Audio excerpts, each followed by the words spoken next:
en peul, Denabo. Denabo, là, ça c'est pour les malinqués, les bêtes là. Le mot Denabo, là, le mot Denabo, c'est un poulard en fait. C'est un peul, le mot Denabo. J'ai déjà expliqué ça dans une vidéo, mais j'avais parlé un peu en poulard. Bon, je vais le répéter ici en français. Denabo, là, ça veut dire Den-na-bo.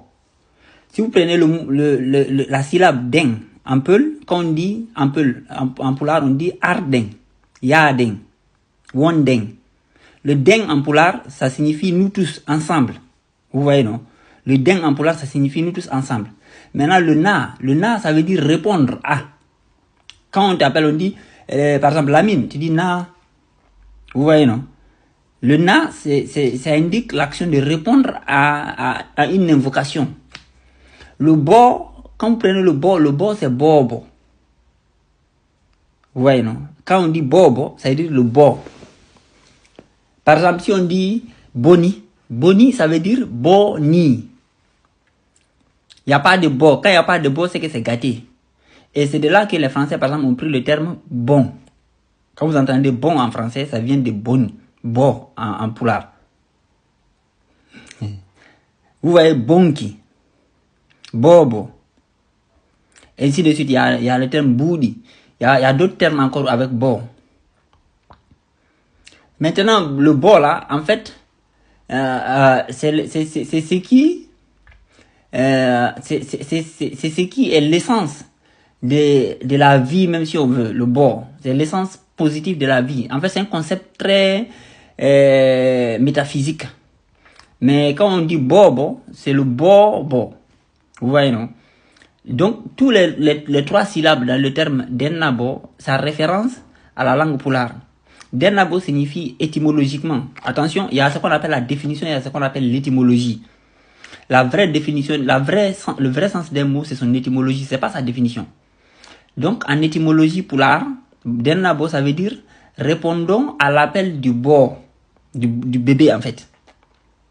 Ça veut dire que pour les peuls, quand ils viennent à un baptême, c'est à l'enfant qu'ils répondent. C'est-à-dire que c'est l'enfant, ils viennent répondre à l'appel de l'enfant en fait. C'est pas aux parents.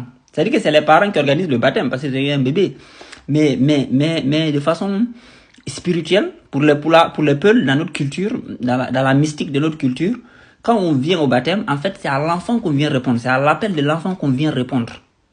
C'est pas à l'appel de la maman ou bien du papa. C'est-à-dire qu'on considère que c'est le premier appel de l'enfant. On vient répondre à l'enfant, en fait. Et étymologiquement, c'est ça. Donc, nous tous, on répond na, bo, au bo.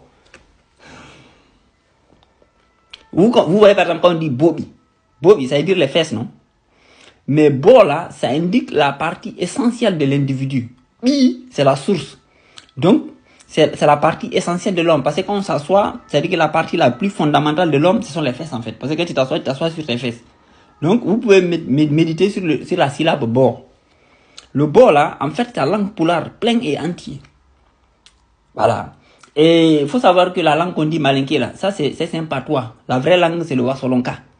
Ça, c'est un patois qu'ils ont fabriqué. Mais le Wassolonka, c'est une forme évoluée de l'ancien peul. C'est-à-dire que la langue là qu'on dit malinké, en réalité, c'est le Wassolonka. Mais le Wassolonka lui-même, là, c'est une forme de peul ancien, évolué. Et on peut démonter ça. On peut prouver ça, en fait. C'est-à-dire qu'étymologiquement, on peut voir que tous les termes qu'on dit du Wassolonka, on peut avoir les équivalents en poulard et ça a le même sens, ça a la même étymologie, en fait. Voilà. C'est juste que quand on prononce vite, vous pensez que en fait, ce n'est pas connecté. Mais en fait, c'est des formes dérivées du poulard ancien. Voilà. Donc, le terme Denabo, là, c'est un terme poulard plein et entier. Et il faut savoir que dans l'histoire, les peuples qui donnent leur mot aux autres peuples, ce sont les peuples qui ont eu des grosses civilisations. Les Malinké de Guinée, l'ethnie a été fabriquée en 1900. C'est quand c'est eux qui étaient dans l'armée coloniale. C'est quand ils ont vaincu Samori, ils ont fabriqué leur ethnie. Voilà, on sait qu'il n'y a jamais eu de royaume malinké en Guinée, il n'y a jamais eu d'empire malinké même dans l'histoire. Voilà, c'est eux les militaires qui étaient dans l'armée coloniale. C'est Sékou Touré et son père travaillent avec les Blancs. Ils viennent de côté Burkina. Alpha Condé pareil, son père vient de Burkina.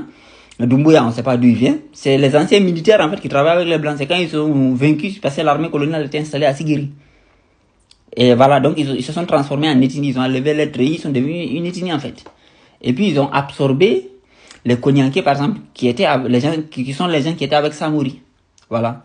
Donc, ils n'ont aucune histoire en Guinée, donc ils n'ont pas le temps d'avoir influencé la culture de quelqu'un pour dire ils ont donné un mot à quelqu'un. Voilà. C'est faux. Denabo, c'est un mot totalement peul. De la même manière, dans une vidéo, j'ai expliqué que le mot, par exemple, quand vous prenez Nyari, il y a des gens qui disent, oh, Nyari, ça vient des Soussous. C'est faux. Nyari, Nya, ça veut dire le raffinement, un peu. La syllabe Nya. Vous voyez, non? En fait, Nyari, ça veut dire l'être raffiné, en fait. C'est le symbole de l'être raffiné. Parce que le chat, il est très propre. Le chat, il est plus propre que le chien. Le chat, il mange pas comme le chien, genre, manger beaucoup. C'est un être qui est raffiné. Vous voyez, non? C'est un être qui est associé généralement aux femmes. C'est un être qui, surtout les femmes riches, même dans le monde actuel, vous allez voir, ils ont tous des chats. Vous voyez, non? Les chats, c'est toujours associé à l'opulence. Et même en Égypte ancienne, les chats étaient sacrés.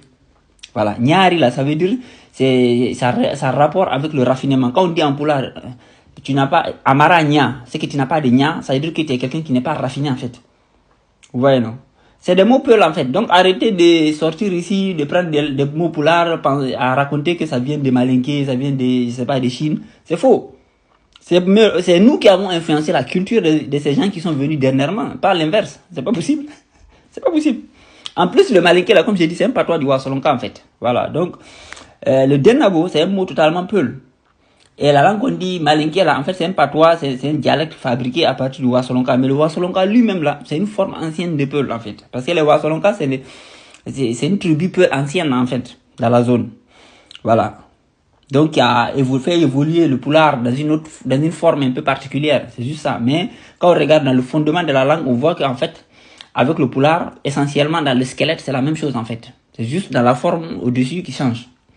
Voilà, donc le Denabo, c'est un mot totalement peul. Et si maintenant vous doutez, sortez-nous l'étymologie du mot Denabo en Malinké. Sortez-nous l'étymologie, pas la définition. La définition, c'est une chose, mais l'étymologie, c'est autre chose. Vous voyez, non? Il y a beaucoup de mots, en fait, leur définition et puis leur étymologie, ça n'a rien à voir. Si on dit par exemple la Côte d'Or, ça, c'est par exemple, si on dit la Côte d'Ivoire, sa définition, c'est le nom d'un pays qu'on appelle la Côte d'Ivoire. Mais si on dit l'étymologie, c'est la côte, c'est-à-dire que bordure de mer où il y a les ivoires, c'est-à-dire que les dents des éléphants. Mais donc, aujourd'hui, si vous allez là-bas, est-ce que vous allez trouver des dents des éléphants? Non. Mais pourtant, le nom, il s'applique au pays. Vous voyez, non? Donc, par exemple, si vous prenez le nom comme Mali, comme même Guinée, il y a beaucoup de gens même, ils ne savent pas ce que Guinée signifie. Mais la définition de Guinée, c'est le nom d'un pays. Par contre, si on dit l'étymologie de Guinée, il y a beaucoup qui ne savent pas. Il y a jusqu'à maintenant, il y a des débats, il y a des gens qui viennent, ça de la langue soussou, il y a d'autres qui disent que ça vient de l'anglais, du portugais, on ne sait pas exactement. Voilà, il y a beaucoup de polémiques dessus. Mais c'est pour vous dire que la définition d'un mot, il y a la définition d'un mot et il y a l'étymologie du mot. Mais son vrai sens, c'est l'étymologie en fait. Et maintenant, j'ai donné l'étymologie en poulard. Donnez-moi l'étymologie en malinké. S'il y a des malinqués qui regardent là, ou bien des gens qui comprennent malinké là, sortez-nous l'étymologie du mot Denabo en malinké. Sortez-nous l'étymologie. C'est-à-dire qu'il y a 3 syllabes. Il y a Den, Na, Bo. Sortez-nous l'étymologie en malinké, on va voir. Parce que nous, l'étymologie que j'ai donnée là, ça prend sens. C'est-à-dire que tout le monde se rassemble pour aller répondre au bébé. Parce que le bébé, c'est un nouveau-né, c'est un nouvel être qui est venu dans le monde. Donc, le jour du baptême, c'est comme si c'est lui qui appelait toute sa communauté pour venir, en fait, se présenter à sa communauté. Parce que c'est ce jour-là qu'on lui donne le nom. Donc, il se présente à vous. Et les gens viennent le regarder. Voilà. Il faut savoir qu'il y a dans certaines cultures avant, les étrangers ne voyaient pas le bébé pendant les 7 premiers jours. C'est-à-dire que les étrangers ne voyaient l'enfant qu'à partir du jour du baptême. C'est-à-dire que l'enfant était comme caché. Et c'est le jour du baptême qui se révélait. C'est-à-dire que ce jour-là, il invite tout le monde à venir le voir. Voilà. Donc, ça, toi, je pense que toi, ce n'est pas Peul qui a fait cette vidéo, mais je parle au Peul, surtout, parce que les gens là, ils sont zinzin. Voilà. Il y a beaucoup d'entre nous, on est zinzin. Voilà, à qui des fédérés, quoi. Je vois des gens dans les commentaires qui sont plus, c'est Inde Bobo. Quand tu dis Inde Bobo là même là, Bobo, tu vois, toi-même tu sens pas qu'il y a Bo déjà. Inde, tu dis Inde Bobo.